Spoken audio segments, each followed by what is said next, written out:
Assalamualaikum warahmatullahi wabarakatuh. Innal hamdalillah nahmaduhu wa nasta'inuhu wa nastaghfiruh wa na'udzu billahi min syururi anfusina wa min sayyiati a'malina may yahdihillahu fala mudilla lahu wa may yudlil fala hadiyalah. Asyhadu an la ilaha illallah wa anna Muhammadan abduhu wa rasuluh la nabiyya wa la rasula ba'da amma ba'd.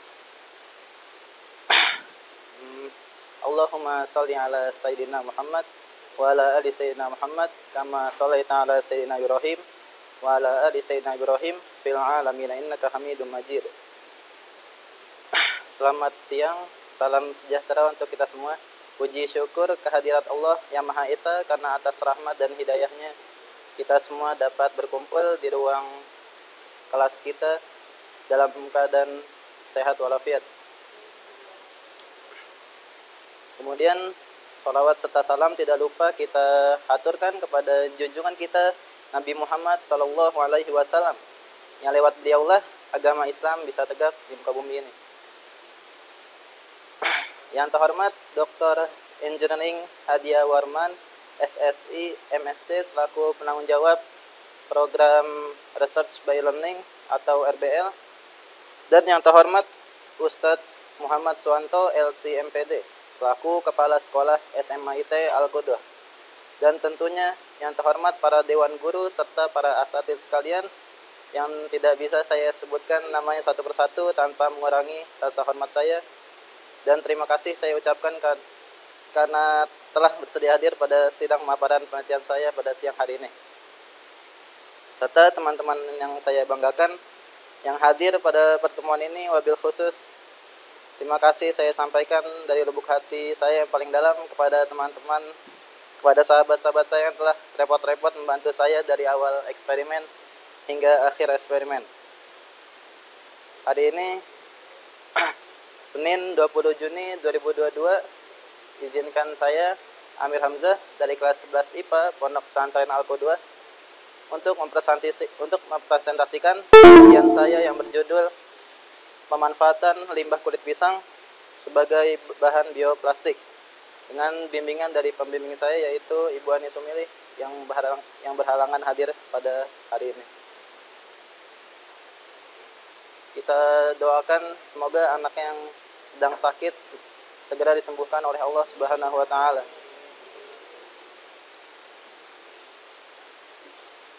Namun sebelum itu izinkan saya menyampaikan suatu hal. Saya mohon maaf yang sebesar-besarnya karena pada presentasi pertama saya tidak dapat hadir karena saya jatuh sakit.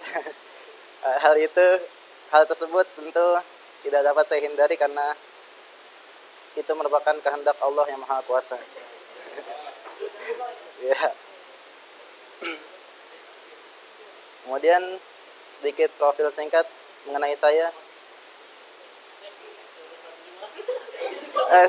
Maaf, salah itu. Oke. Selanjutnya, memasuki topik utama, saya akan memaparkan poin-poin apa saja yang tertera dalam penelitian saya ini, yaitu ada latar belakang, rumusan masalah dan tujuan penelitian, dan ada perlengkapan penelitian apa saja yang saya butuhkan, dan ada metode penelitian, dan ada kesimpulan. Selanjutnya, masuki poin pertama yaitu latar belakang. Seperti yang telah kita ketahui, sampah plastik saat ini merupakan masalah berskala global. Plastik banyak dipakai dalam kehidupan sehari-hari karena sifat mekanisme yang sangat kuat, ringan, dan stabil. Namun plastik yang beredar di pasaran saat ini merupakan polimer sintetik yang terbuat dari minyak bumi dan sangat sulit untuk diuraikan secara alami. Pengelolaan yang tidak benar membuat sampah plastik menjadi menumpuk dan berakhir menjadi gunungan sampah. Dapat dilihat pada gambar berikut bahwa sampah plastik sangat sulit untuk terurai secara alami, baik yang ada di daratan maupun di lautan. Bisa menghabiskan puluhan tahun hingga bahkan ratusan tahun agar bisa terurai secara alami. Itu pun tidak akan terurai secara sempurna karena akan menjadi yang namanya mikroplastik. Di sini miris sekali bahwa Indonesia memasuki negara masuki peringkat kedua negara pemasok sampah plastik terbanyak di dunia. Prestasi yang tidak bisa dibanggakan. Saya mengasumsikan jika dalam satu hari saja jumlah sampah yang dihasilkan per individu sebanyak 9 plastik, 3 styrofoam, dan 1 kemasan botol sekali pakai dengan asumsi sekitar 270 juta jiwa penduduk Indonesia, maka dalam sehari Indonesia menghasilkan lebih dari 2 miliar kantong plastik, 800 juta styrofoam, dan 270 juta kemasan botol sekali pakai. Kemudian timbullah pertanyaan, lantas bagaimana cara kita mengatasinya? Berdasarkan latar belakang yang telah disebutkan, saya merasa perlu adanya pengelolaan sampah dengan cara yang kreatif dan bernilai ekonomis. Karena plastik terbuat dari bahan polimer sintetik yang sangat kuat dan sulit untuk diuraikan, bagaimana jika kita mencoba membuat plastik dari bahan yang mudah didaur ulang? Bahkan jika mungkin bahan dasar berasal dari limbah sampah itu sendiri. Dari pemikiran ini, saya mencoba untuk membuat bioplastik dari bahan limbah kulit pisang. Di samping bahan-bahan yang cukup mudah untuk didapatkan, penelitian ini juga bertujuan memanfaatkan kulit pisang yang biasanya terbuang dan terbakar begitu saja tanpa mengetahui manfaat dari kulit pisang itu sendiri, yaitu dengan cara diambil zat patinya, kemudian diolah menjadi plastik biodegradable. Selanjutnya, mungkin ada yang bertanya-tanya di sini, apa itu plastik biodegradable? Di sini penjelasannya adalah biodegradable adalah proses degradasi zat dengan cara biologis. Maksudnya adalah dapat terurai secara mudah dan dapat didekomposisi atau dilarutkan dengan cara biologis. Dan sedangkan bahan yang tidak dapat didegradasi adalah yang tidak dapat diurai atau dilarutkan dengan cara biologis. Jadi menurut saya di sini adalah bioplastik itu plastik yang dapat terdegradasi secara alami, yaitu oleh serangan mikroorganisme atau oleh cuaca, atau gampangnya dapat terurai secara alami.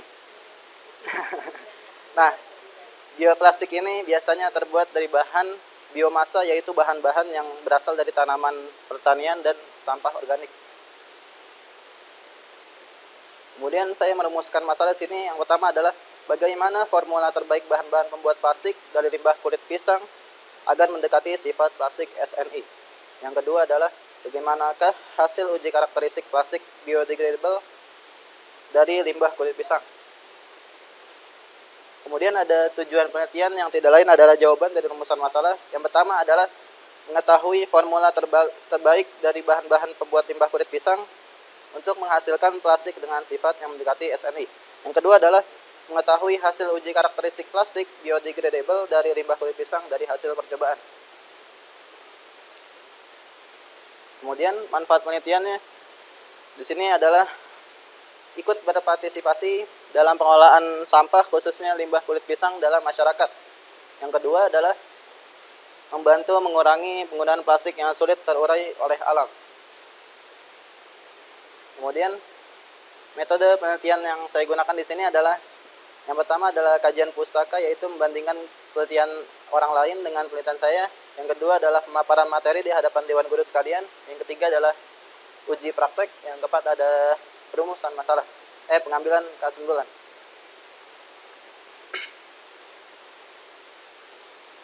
Nah, di sini bahan-bahan penelitian yang saya butuhkan adalah yang pertama adalah ada kulit pisang raja, yang kedua ada gliserol, yang ketiga ada tepung maizena, yang keempat ada air, yang kelima ada cuka makan. Sedangkan itu peralatan yang akan digunakan dalam penelitian ini adalah ember, pisau, blender, saringan, kertas saring atau kain tipis, serbet, timbangan digital, panci, gelas ukur, kompor, oven, dan jam. Alasan saya memilih pisang raja adalah karena kandungan pati di dalamnya lebih besar dari jenis pisang lain, yaitu sebesar 30,66%. Namun hal ini tidak terlalu berpengaruh pada proses penelitian bila menggunakan jenis pisang lain. Karena pisang raja juga susah nyarinya dan mahal. Kemudian bahan utama selanjutnya yaitu gliserin dan cuka makan. Gliserin memiliki fungsi sebagai plasticizer atau zat plastik. Oleh karena itu, penambahan kandungan gliserol akan sangat berpengaruh pada proses pembuatan bioplastik. Namun penggunaannya harus bersamaan dengan cuka yang berfungsi untuk memotong hidrogen monomer sehingga memudahkan gliserol memplastikan bahan tersebut. Next. Di sini menurut Putri PNI 2015, semakin banyak tepung maizena dan plasticizer gliserol yang digunakan, maka akan semakin padat dan elastis hasil produk yang dihasilkan. Pada persen ketahanan terhadap air, yaitu semakin banyak tepung maizena dan plasticizer gliserol yang digunakan, maka akan semakin kecil persen ketahanan air yang dihasilkan karena kepadatan sampel yang lebih baik dan rapat, dan begitupun sebaliknya. Pada uji biodegradasi, pengaruhnya ialah semakin sedikit penggunaan tepung maizena dan plasticizer gliserol, maka akan semakin cepat waktu biodegradasi yang dibutuhkan hingga plastik tersebut terurai secara sempurna. Selanjutnya ada tahapan eksperimen pembuatan bioplastik. Yang pertama ada pencucian kulit pisang, dan yang tahapan berikutnya ada penghalusan kulit pisang menggunakan blender. Di sini saya memasukkan air sebanyak 250 ml bersamaan dengan 200 gram kulit pisang. Ya, terima kasih. Di sini tahapan kedua adalah penghancuran kulit pisang menggunakan blender. Yang ketiga ada penyaringan hasil dari pemblenderan tadi diperas dan air dari penyaringan diambil untuk proses selanjutnya. Kemudian ada perebusan sari kulit pisang tadi. Di sini saya masukkan cuka makan sebanyak 2 sendok makan dan gliserin 4 sendok makan dan tepung maizena 2 sendok makan. Maaf, ini salah, tepung maizena 3 sendok makan. Dan di tahapan terakhir ada proses pencetakan, dijemur di bawah sinar matahari sampai kering. Namun di sini ada masalah soalnya sekarang lagi musim hujan, jadinya saya belum kering-kering sampai sekarang dan malah berjamur jadi hitam gitu.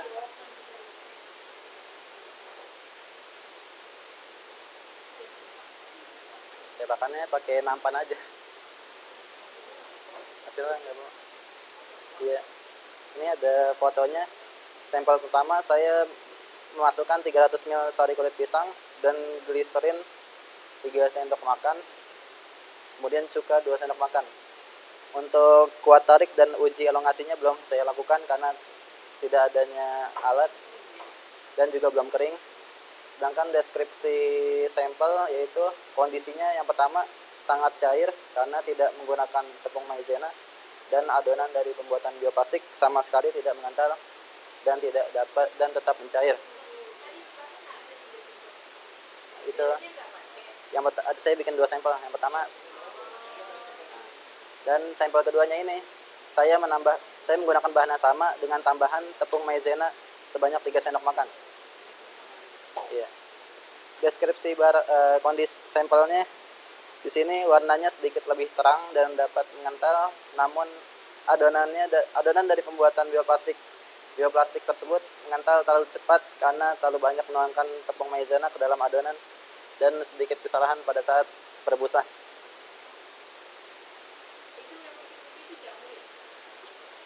Yang mana tuh? Oh, itu cahaya lighting. Iya, sekarang udah mulai berjamur.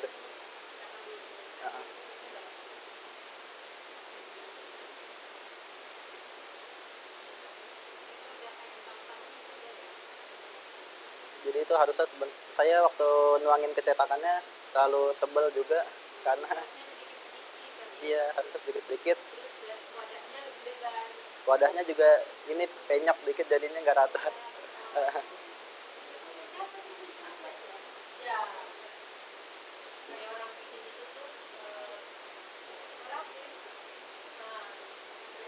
Waktu itu saya juga ngeratainnya pakai sendok aja, jadinya nggak pakai alat gitu.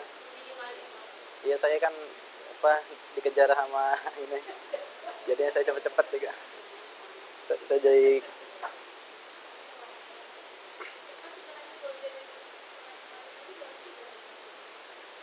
kemudian di sini ada kesimpulan dan saran penelitian. Secara kreatif limbah kulit pisang mampu dimanfaatkan sebagai bioplastik. Dan yang kedua ada tepung maizena, itu ternyata sangat mempengaruhi pengentalan dan pembukaan bioplastik.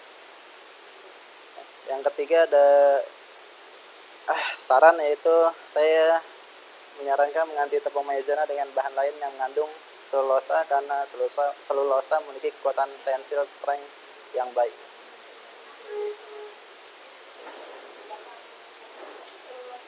Iya, biasanya terdapat di bagian batang tumbuhan. Iya, makanya. Juga saya pengen ganti bahan pokok makanan, kan sayang buat makanan malah buat plastik gitu. Iya, iya benar.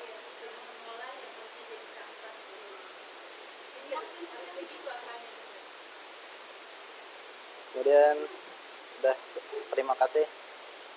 Mungkin hanya ini yang dapat saya sampaikan. Mohon maaf apabila banyak kesalahan, pastinya banyak kesalahan dalam penelitian ini karena ini merupakan pertama kalinya bagi saya. Karena tentu banyaknya kesalahan dalam penelitian dan penyampaian, kritik dan saran dari Dewan Guru dan teman-teman sekalian akan sangat membantu saya dalam proses pembelajaran.